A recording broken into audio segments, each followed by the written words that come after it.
जो है lecture number 9 हो जाएगा ये। इसमें क्या है, 5वीं अनुसूची के विषय में बताया गया है। 5वीं अनुसूची में कुछ स्टेट को छोड़ने का मतलब है कि 1 2 3 4 स्टेट को छोड़ के बाकी जो क्षेत्र हैं जहाँ पर अनुसूचित जनजाति के लोग रहते हैं, ठीक है, तो इसका मतलब यह हो कि अनुसूचित क्षेत्र संबंधी प्रावधान किए गए हैं, यानी उनके लिए कुछ प्रावधान किए गए हैं। तो 5वीं में जिनको छोड़ा गया है उनके लिए 6ठी अनुसूची यूज की गई है।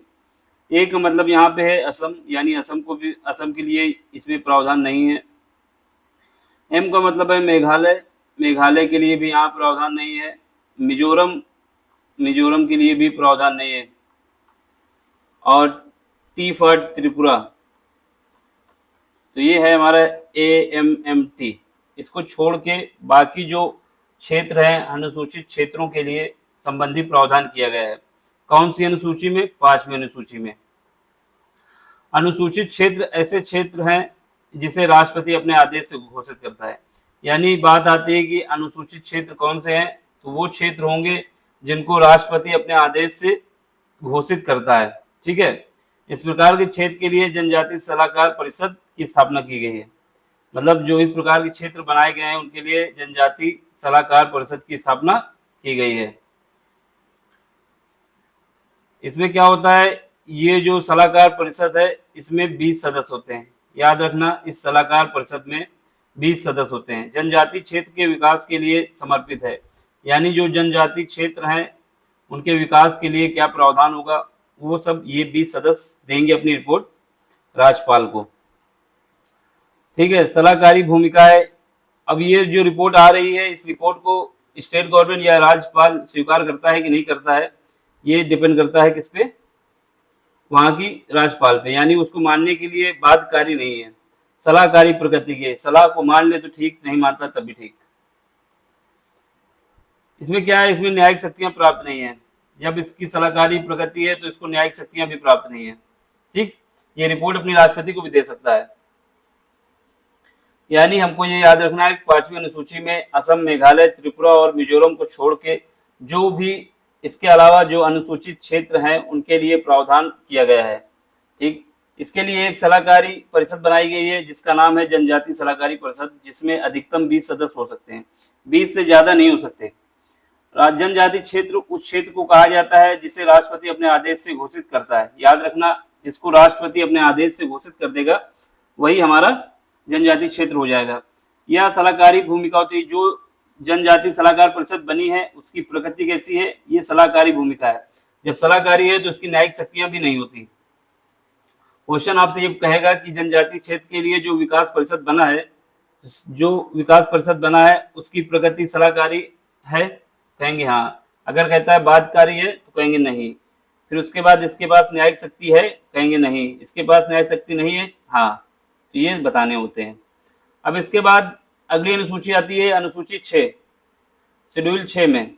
इसमें क्या है, जो क्षेत्र यानी जो स्टेट के क्षेत्र असम, मेघालय, त्रिपुरा और मिजोरम, इनको जो छोड़ा गया था 5वीं अनुसूची में, उन क्षेत्रों को उनको शामिल किया गया है। यानी असम, मेघालय, त्रिपुरा और मिजोरम के जनजाति क्षेत्रों के प्रशासन के बारे में विशेष प्रावधान किया गया है। याद रखना, ये जनजाति क्षेत्र भी हैं जो असम, मेघालय, त्रिपुरा और मिजोरम में हैं, लेकिन इनको 5वें शेड्यूल में नहीं रखा गया है, बल्कि 6ठा शेड्यूल उनके लिए अलग से रखा गया है। इसके लिए जो भाग है, पार्ट है, वो भाग 10 है, और जो आर्टिकल यूज किया जाएगा वो आर्टिकल यूज किया जाएगा 244A, यानी 244A का यूज किया जाएगा, 244A। अब इसके बाद बात आती है स्वशासी जिला, ठीक। स्वशासी जिला राज्यपाल द्वारा इन राज्यों के किसी भी क्षेत्र को जनजाति क्षेत्र घोषित किया जा सकता है। स्वशासी जिले में क्या है, राज्यपाल के द्वारा इन राज्यों के किसी भी क्षेत्र को जनजाति क्षेत्र घोषित किया जा सकता है। यानी जो स्वशासी जिला होता है इसमें राज्यपाल अगर चाहे तो किसी भी क्षेत्र को जनजाति क्षेत्र घोषित कर सकता है। इंपॉर्टेंट बात यहाँ पे है कि वैसे तो राष्ट्रपति के पास पावर होती है किसी क्षेत्र को जनजाति क्षेत्र घोषित करने की, लेकिन स्वशासी जिले में जो क्षेत्र लगते हैं राज्यपाल को कि ये जनजाति क्षेत्र होना चाहिए, तो उसके पास भी पावर आ जाती है कि वो क्षेत्र को घोषित कर सकता है। स्वशासी जिले का प्रशासन स्वशासी जिला परिषद द्वारा किया जाता है, यानी इसका जो शासन या प्रशासन कंट्रोल होता है वो किसके द्वारा किया जाता है? स्वशासी जिला परिषद के द्वारा। इसमें कितने सदस्य होते हैं? अधिकतम इसमें 30 सदस्य होते हैं। इस 30 सदस्य में से 26 सदस्य तो प्रत्यक्ष रूप से निर्वाचन होगा, लेकिन 4 जो अन्य सदस्य हैं इनको राज्यपाल मनोनीत करता है, मनोनीत किए जाते हैं। यानी स्वशासी जिला जो होता है का प्रशासन स्वशासी जिला परिषद द्वारा किया जाता है। स्वशासी जिला परिषद में 30 सदस्य होते हैं अधिकतम, इसमें से 26 का चुनाव होता है और जो 4 होते हैं उनका राष्ट्रपति द्वारा मनोनयन होता है, यानी मनोनीत किए जाते हैं। अब बात आती है स्वशासी राज्य, इसमें क्या है? 22वां संविधान संशोधन किया गया, कब किया गया था? 1969 में। 22वां संविधान संशोधन 1969 में किया गया, जिसमें आर्टिकल कौन सा जोड़ा गया? 244 ए के तहत केवल असम के लिए ये प्रावधान किया गया, यानी स्वशासी राज्य का जो प्रावधान है केवल असम राज्य के लिए। कब किया गया था? 22वां संविधान संशोधन किस सन में हुआ था? 1969 में हुआ था। किस आर्टिकल में संशोधन किया गया था? आर्टिकल 244 में 244 ए जोड़ा गया था। ठीक है। इसके बाद केवल संसद द्वारा साधारण बहुमत से ही गठन किया जाए, मतलब स्वशासी राज्य जो है बनाना है अगर, तो केवल संसद के पास पावर है, उसको वो सिंपल मेजॉरिटी से बना सकती है। स्वशासी जिले को कानून व्यवस्था को लागू करने की शक्ति नहीं है, यानी जो स्वशासी जिला है उसके पास कानून व्यवस्था को लागू करने की शक्ति प्राप्त नहीं है, ये याद रखना। उसके पास कानून व्यवस्था को बनाए रखने की व्यवस्था नहीं की गई है, जैसे दिल्ली के लिए है। ये पुलिस का प्रशासन किसके पास है? सेंट्रल गवर्नमेंट के पास है। जबकि स्वशासी राज्य को कानून व्यवस्था के संदर्भ में भी शक्तियां प्राप्त हैं। सॉरी, यहाँ पे हम बात कर रहे हैं स्वशासी जिला, जिले की बात करते हैं तो जिले के पास कानून व्यवस्था की पावर नहीं है। ठीक, कानून व्यवस्था की पावर नहीं थी। जबकि अगर स्वशासी राज्य है, स्टेट है, स्वशासी क्षेत्र या राज्य घोषित किया जाता है जो कि असम के लिए है, तो इसके पास कानून व्यवस्था को बनाए रखने की भी शक्तियां हैं। स्वशासी जिले के पास कानून व्यवस्था को लागू करने की शक्ति नहीं है, जबकि स्वशासी राज्य के पास कानून व्यवस्था के संदर्भ में भी शक्तियां प्राप्त हैं। अब इसके बाद क्या आता है? संवैधानिक आयोग। जो हमारे संविधान में आयोग है उनके विषय में बात करेंगे। संवैधानिक आयोग, क्वेश्चन ये पूछता है कि कौन सा संवैधानिक आयोग है, कौन सा नहीं है। ठीक, तो हमें बताना होता है कि संवैधानिक आयोग है कि नहीं है। पहला आयोग कौन सा है? नियंत्रक एवं महालेखक परीक्षक। ये हमारा क्या है? नियंत्रक एवं महालेखक परीक्षक है, सीएजी। सीएजी का मतलब है controller general, controller auditor general. इसका मतलब क्या है? कैग। कैग का प्रावधान हमारे अनुच्छेद यानी हमारे संविधान में आर्टिकल 148 में किया गया है। इसका मतलब ये संवैधानिक आयोग है। कैग का जो अध्यक्ष होता है, जिसको नियुक्त एक ही आदमी होता है कैग में, उसको राष्ट्रपति द्वारा मनोनीत किया जाता है। सॉरी, राष्ट्रपति द्वारा चयन होता है उसका। ठीक, इसके बाद ये राष्ट्रपति के आशीर्वाद से अपने पद पे नहीं रहता है, बल्कि इसको अगर उसके पद से हटाना है तो क्या करना होगा? जैसे सुप्रीम कोर्ट के जज को हटाया जाता है, वैसे ही इसको हटाने की प्रक्रिया है। संविधान में कैग, ये इंपॉर्टेंट बात है, संविधान में कहीं पर भी कैग की योग्यता की बात नहीं की गई है कि कितना पढ़ा लिखा होना चाहिए, कितना क्वालिफाई होना चाहिए, कितना जानकार होना चाहिए। ऐसा कोई भी प्रावधान संविधान में नहीं है। संविधान में कैग का मतलब है कंट्रोलर ऑडिटर जनरल की योग्यता के संबंध में कोई प्रावधान नहीं किया गया है। इंपॉर्टेंट है कि कोई भी प्रावधान नहीं है, लेकिन ये बताया गया है कि इसकी जो कार्यकाल है ये 6 वर्ष होगा या अधिकतम 65 वर्ष होगा। ठीक है, या तो 6 वर्ष या फिर अधिकतम 65 वर्ष, जो भी पहले होगा। 6 वर्ष हो जाएगा तो 6 वर्ष, या 65 वर्ष हो जाएगा तो उसके हिसाब से ये रिटायर हो जाएगा। पद से सुप्रीम कोर्ट के न्यायाधीश की पूरी तरह हटाया जा सकता है, यानी अगर इसको पद से हटाना है तो हमने बताया कि इसको सुप्रीम कोर्ट के जो न्यायाधीश को जैसे हटाने की प्रक्रिया है उसी के बिहाफ पे इसको हटाया जा सकता है। इसका मतलब क्या हुआ? इसको डायरेक्ट नहीं हटाया जा सकता, इसको हटाना इतना आसान भी नहीं है। अगर हटाना है तो आपको क्या करना होगा? सुप्रीम कोर्ट के जज के जो प्रावधान है उसी के बिहाफ पे हटाना होगा। ये हमारा संवैधानिक आयोग है। इसके बाद नंबर आता है महान्यायवादी। महान्यायवादी को के विषय में सुन लो। महान्यायवादी क्या है, इसके विषय, इसको कहा जाता है अटॉर्नी जनरल। इसमें क्या है, इसमें यह है कि इसके लिए आर्टिकल जो यूज किया गया है हमारे संविधान में कौन सा है, आर्टिकल 76। भाग जितने भी हैं ये सब भाग 5 में है, यानी कैग भी भाग 5 में था और ये भी। महान्यायवादी जो होता है वो सेंट्रल गवर्नमेंट के लिए होता है। महाधिवक्ता की बात आती है तो उसके लिए आर्टिकल कौन सा है, 165।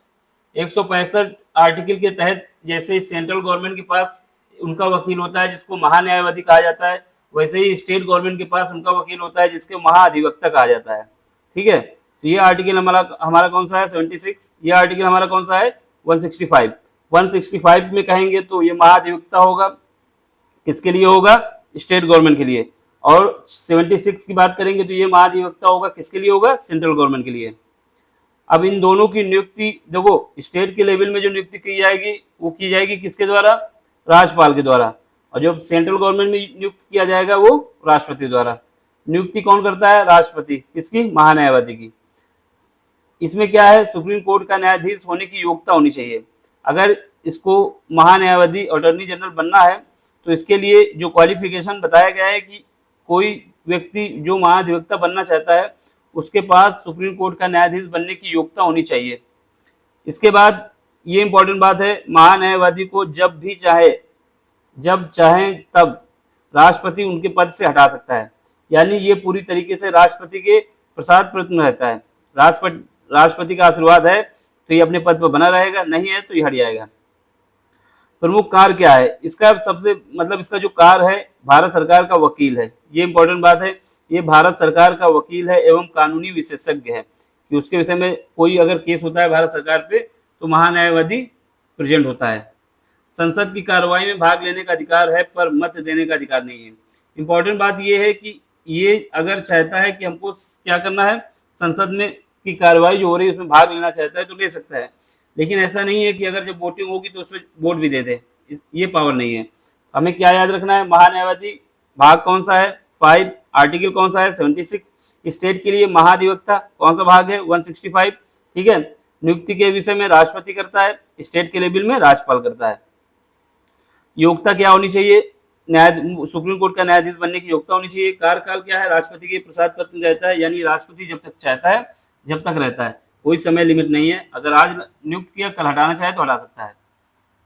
भारत सरकार का वकील एवं कानूनी विशेषज्ञ है।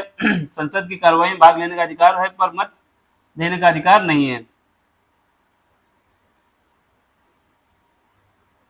अब इसके बाद क्या आता है, भारतीय निर्वाचन आयोग, ये इंपॉर्टेंट है। भारतीय निर्वाचन आयोग के विषय में सुन लो। भारतीय निर्वाचन आयोग यानी इलेक्शन कमीशन ऑफ इंडिया, इसमें क्या है, इसके लिए आर्टिकल जो यूज किए जाएंगे 324 से लेके 329 तक, यानी 324 से लेके 329 तक किसके विषय में बताया गया है, इलेक्शन कमीशन ऑफ इंडिया। ये भी हमारा संवैधानिक प्रावधान है, यानी संविधान में इसका प्रावधान दिया गया है। हम अभी क्या पढ़ें, कैग पढ़ें, ये भी संवैधानिक था। फिर उसके बाद अटॉर्नी जनरल यानी महान्यायवादी पढ़ें, वो भी संवैधानिक था। इसके बाद भारतीय निर्वाचन आयोग पढ़ें, ये भी संवैधानिक है। ठीक है, इनकी नियुक्ति राष्ट्रपति द्वारा की जाती है। यानी जो निर्वाचन आयोग होता है उसकी भी नियुक्ति कौन करता है, भारत का राष्ट्रपति। कैग की कौन करता है, राष्ट्रपति। महान्यायवादी की कौन करता है, राष्ट्रपति। संरचना के विषय में सुन लो, संविधान में स्पष्ट नहीं किया गया है, यानी भारतीय निर्वाचन आयोग की जो संरचना है उसके विषय में संविधान में स्पष्ट नहीं है कि कितना होंगे कितने नहीं होंगे। वर्तमान में त्रिस्तरीय है, यानी एक मुख्य निर्वाचन आयोग और 2 अन्य निर्वाचन आयोग। स्टार्टिंग में केवल एक था। कार्यकाल क्या है, इनकी जो कार्यकाल है वो निर्धारित नहीं है, यानी अगर कोई भी चुनाव आयोग बना है, चाहे मुख्य निर्वाचन आयोग तो चाहे निर्वाचन आयोग हो, इनके लिए कोई समय सीमा नहीं है कि ये कब तक अपने कार्य करेंगे।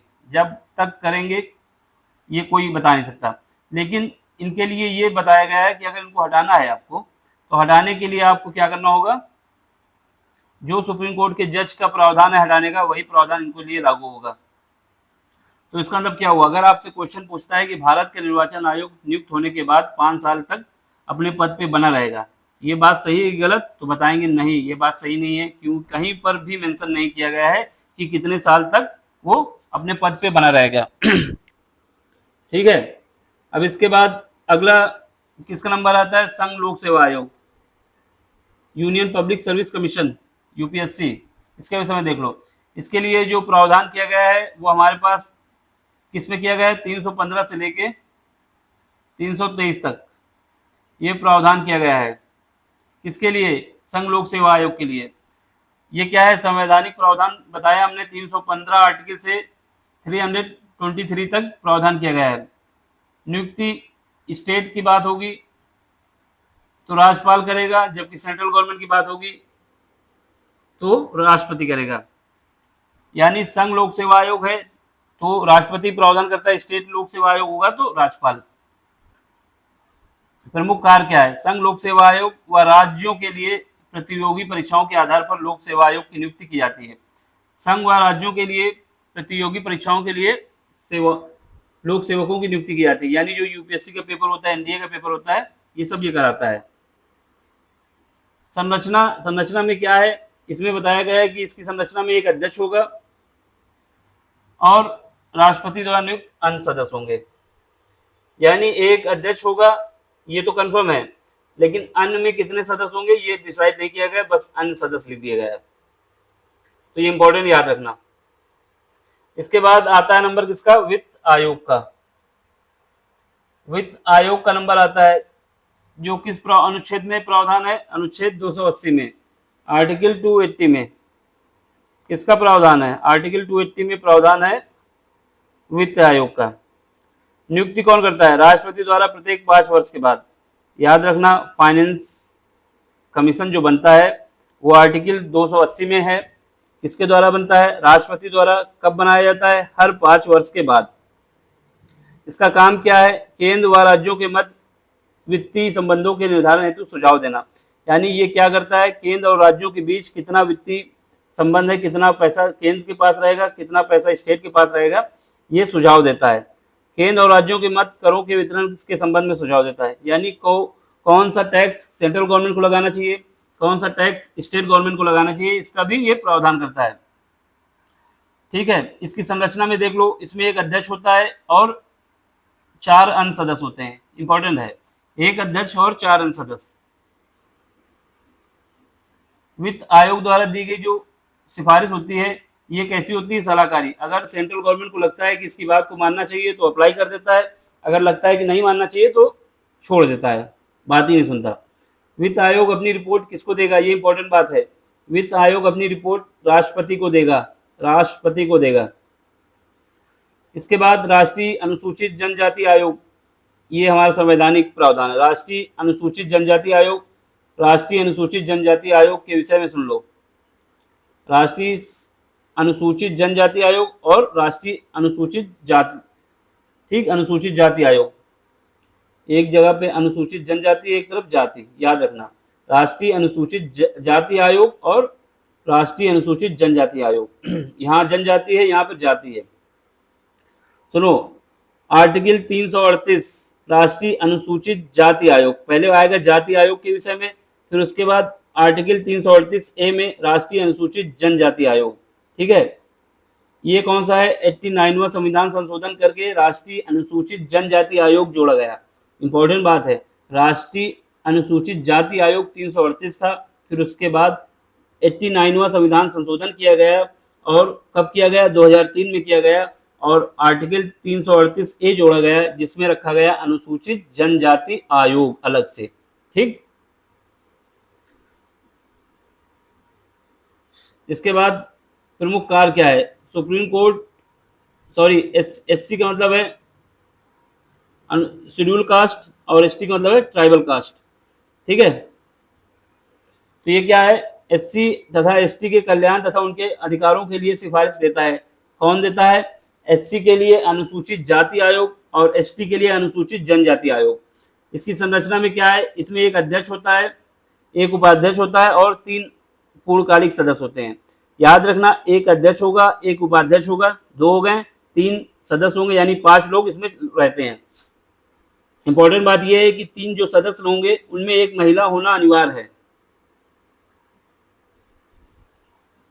ठीक, इसके बाद इनका कार्यकाल जो है 3 वर्ष का होगा।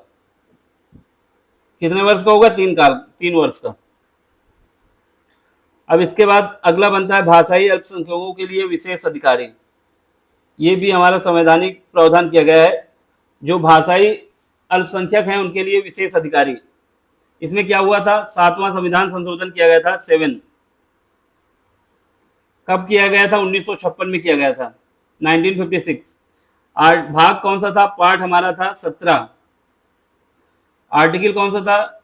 350 खा, ठीक है, 350 बी। इनकी नियुक्ति कौन करता है? इनकी नियुक्ति करता है राष्ट्रपति। यानी भाषाई अल्पसंख्यकों के विशेष अधिकारी जो होंगे, 7वां संविधान संशोधन किया गया, पार्ट 17 जोड़ा गया, आर्टिकल 350 बी जोड़ा गया, और इसकी नियुक्ति कौन करता है? राष्ट्रपति करता है। इसका उद्देश्य क्या है? भाषाई अल्पसंख्यकों के हितों को सुरक्षित करना है तथा उस पर विकास करना है। यानी जो भाषाई अल्पसंख्यक हैं उनके हित को सुरक्षित करना, संरक्षित करना, और उनके जो विकास के लिए जो भी हो सकता है वो सलाह सरकार को देना। इसके बाद नंबर आता है अगला, राष्ट्रीय मानवाधिकार आयोग। इसके विषय में सुन लो।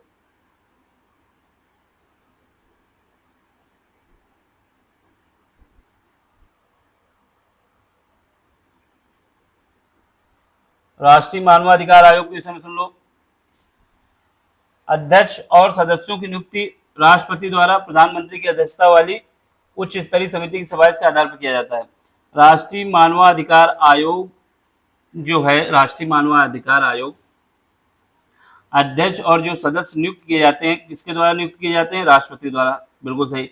लेकिन इसमें सिफारिश कौन करता है? प्रधानमंत्री की अध्यक्षता में एक उच्च स्तरीय समिति बनाई जाती है, जिसके आधार पर राष्ट्रपति उसको नियुक्त करता है। मानवाधिकार संरक्षण अधिनियम 1993, मानवाधिकार अधिनियम संरक्षण अधिनियम 1993 में, इसमें क्या है? 5 सदस्य होंगे। 1+4 का मतलब है एक अध्यक्ष होगा और एक 4 अन्य सदस्य होंगे। अध्यक्ष सुप्रीम कोर्ट का सेवानिवृत्त मुख्य न्यायाधीश अथवा अन्य न्यायाधीश हो सकते हैं। यानी सुप्रीम कोर्ट का न्यायाधीश तो हो सकता है, इसके अलावा और भी कोई न्यायाधीश हो सकता है। लेकिन इसमें अब प्रावधान कर दिया गया है कि हाई कोर्ट के भी जज आ सकते हैं।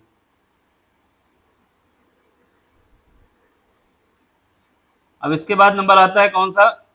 इनका कार्यकाल जो है 3 वर्ष कर दिया गया है, और 70 वर्ष, जो भी पहले हो जाए। 3 वर्ष या फिर 70 वर्ष, जो भी पहले हो जाएगा उसके हिसाब से इनको रिटायरमेंट कर दिया जाएगा। अब इसके बाद नंबर आता है किसका? केंद्रीय सतर्कता आयोग। ठीक, इसका काम क्या है? CVC, central vigilance commission. इसका काम ये है, जो करप्शन होता है, जो रिश्वत देते हैं, उसकी जांच वाच करना। ये कब किया गया था? इसकी स्थापना की गई थी 1964 में। एक समिति बनाई गई थी जिसका नाम था के संथानम समिति की सिफारिश के आधार पर। इसका केंद्रीय सतर्कता अधिनियम 2003 द्वारा 2003 से इसे आयोग संवैधानिक दर्जा दिया गया। यानी पहले ये था, सिफारिश बनी केंद्रीय सतर्कता अधिनियम के तहत, 2003 में इसे संवैधानिक दर्जा भी दिया गया। ठीक है। इसमें क्या है? इसमें एक केंद्रीय सतर्कता आयुक्त होगा, इसके अलावा 2 अन्य सतर्कता आयुक्त भी होंगे। अध्यक्ष एवं सदस्यों की नियुक्ति कौन करेगा? राष्ट्रपति करेगा। ये तो बात सही है, लेकिन वही कहानी है जैसे मानवाधिकार में थी कि प्रधानमंत्री की अध्यक्षता में एक उच्च स्तरीय समिति बनेगी, जिसकी देख रेख में फिर प्रधानमंत्री सलाह देगा राष्ट्रपति को, उसको नियुक्त करेगा राष्ट्रपति। फिर सबसे इंपॉर्टेंट ये है, जिनका कार्यकाल होता है वो 4 वर्ष का होता है और 65 वर्ष की आयु। जबकि राष्ट्रीय मानवाधिकार आयोग के लिए क्या था? 3 वर्ष या 70 वर्ष। इसमें क्या है? 4 वर्ष या 65 वर्ष, जो भी पहले हो जाए। जो भी पहले का मतलब है कि अगर 65 वर्ष की आयु पहले हो जाती है और 4 वर्ष का कार्यकाल नहीं हो पाता तो आपको हटा दिया जाएगा। इसके बाद नंबर आता है लोकपाल और लोकायुक्त। ये देख लो, स्वीडन की एम्बुड्समैन अवधारणा से प्रेरित है। यानी लोकपाल का जो कॉन्सेप्ट आया है, कहां से आया है? स्वीडन से आया है। इस अवधारणा को अपनाने वाला गुयाना प्रथम विकासशील देश था। यानी भारत से पहले भी गुयाना ने इसको अपना लिया था। भारत में अम्बुड्समैन की अवधारणा केंद्रीय विधि मंत्री कौन थे? उस समय जो केंद्रीय विधि मंत्री थे, कानून केंद्रीय विधि मंत्री जो थे, उनका नाम क्या था? कुमार सेन। कुमार सेन याद रखना बस, कुमार सेन द्वारा प्रस्तुत किया गया। यानी इन्होंने कहा था कि ये हमारे देश में लागू होना चाहिए। विधि मंत्री थे। लोकपाल तथा लोकायुक्त अधिनियम कब आया? 2013 में आया।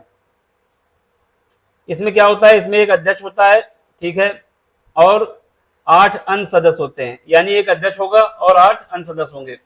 कार्यकाल देखा जाए तो कितना होगा? 5 वर्ष अथवा 70 वर्ष, जो भी पहले हो जाए। ठीक, इसमें इंपॉर्टेंट बात यह है कि एक अध्यक्ष होगा, 8 सदस्य होंगे। इसके बाद नंबर आता है केंद्रीय सूचना आयोग। सूचना के अधिकार अधिनियम 2005 के तहत 2005 में नोडल विभाग कौन सा है? डॉप्ट यानी कार्मिक और प्रशिक्षण विभाग। ठीक है, एक मुख्य सूचना आयुक्त और अधिकतम 10 सूचना आयुक्त। यहाँ पे ये बात है कि एक तो सूचना आयुक्त होगा ही, इसके अलावा अगर और लोग लेना चाहते हो तो मैक्सिमम 10 लोग, इससे कम ले सकते हो, ज्यादा नहीं। नियुक्ति राष्ट्रपति द्वारा की जाएगी, ये बात सही है, लेकिन वही बात प्रधानमंत्री की अध्यक्षता वाली समिति की सिफारिश के आधार पर की जाएगी। इसके अलावा कार्यकाल जो होगा ये 5 वर्ष या 65 वर्ष, जो भी पहले हो जाए। आरबीआई एक्ट 2005 के तहत मांगी गई सूचना को तय सीमा के भीतर उपलब्ध कराना है। आरटीआई, आरबीआई नहीं, आरटीआई का मतलब है राइट टू इन्फॉर्म। ठीक है, इसका मतलब है कि आपको इसके तहत कोई भी सूचना मांगी जाती है तो उसको जिस समय सीमा बताया गया उसके अंदर प्रकट करना होगा, देना होगा। अब बात आती है केंद्रीय जांच ब्यूरो, जिसका नाम है सीबीआई। तो ये बहुत पूछता है ये किस विभाग में है, तो बताएंगे कार्मिक विभाग में। ये कैसे बना? दिल्ली विशेष पुलिस स्थापना अधिनियम 1946 के तहत बना।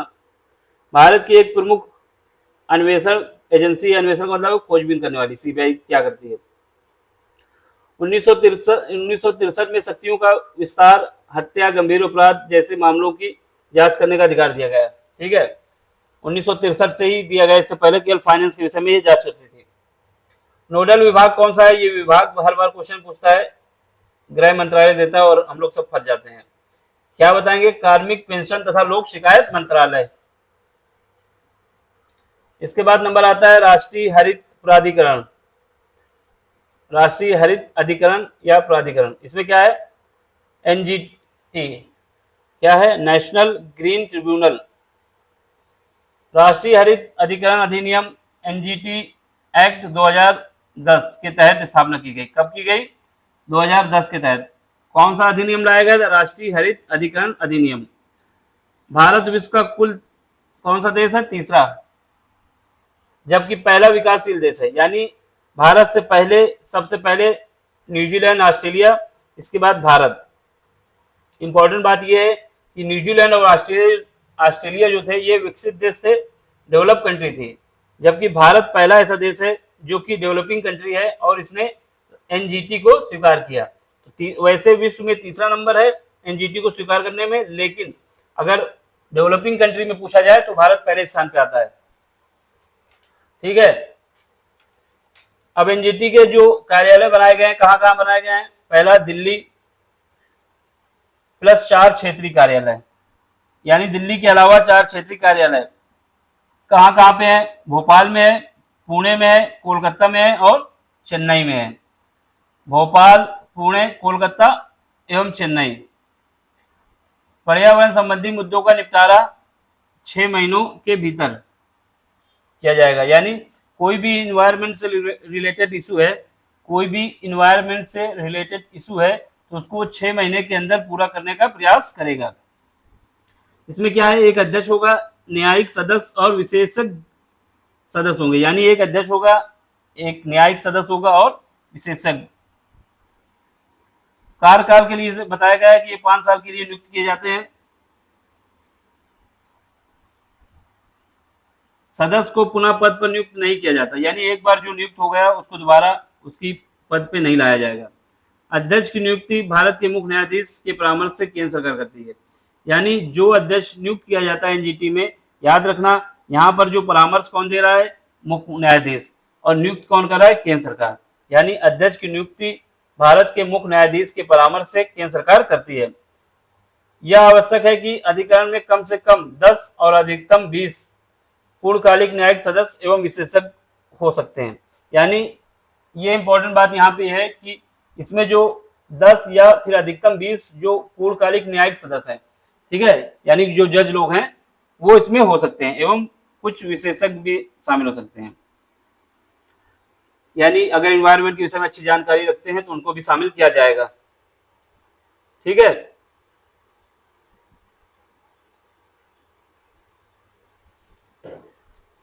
अब इसके बाद नंबर आता है विधि आयोग का। और ये विधि आयोग का जो है अगले लेक्चर से पढ़ेंगे। समझ में आए तो लाइक भी करना है, शेयर भी करना है, सब्सक्राइब भी करना है। Thank you for watching.